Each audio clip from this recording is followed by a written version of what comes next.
M News కి స్వాగతం. కాకినాడ జిల్లా అన్నవరం గ్రామంలో బీసీ కాలనీలో వేచేసి ఉన్న శ్రీ నూకాలమ్మవారి జాతర మహోత్సవ కన్నుల పండుగ నిర్వహించారు. భక్తులు అధిక సంఖ్యలో తరలివచ్చి అమ్మవారిని దర్శించుకున్నారు. కాకినాడ జిల్లా శంకవరం మండలం అన్నవరం గ్రామంలో బీసీ కాలనీలో వేచేసి ఉన్న శ్రీ నూకాలమ్మ అమ్మవారి జాతర మహోత్సవాలు అత్యంత ఘనంగా జరిగాయి. శుక్రవారం సాయంత్రం జాగరణ మహోత్సవం వేడుకగా నిర్వహించారు.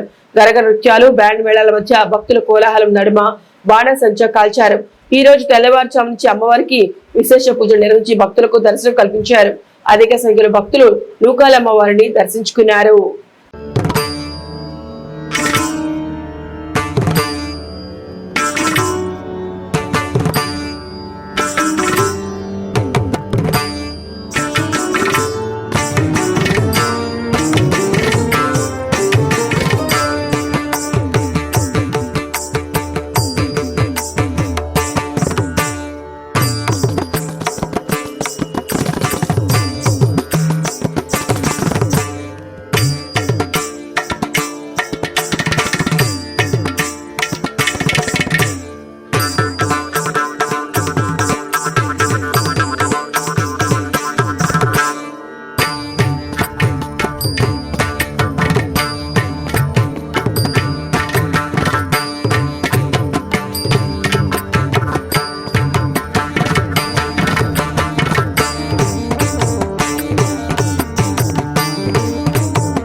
మరిన్ని తాజా వార్తా విశేషాల కోసం ఎంన్యూస్ ని సబ్స్క్రైబ్ చేయండి. మీ మిత్రులకు షేర్ చేయండి.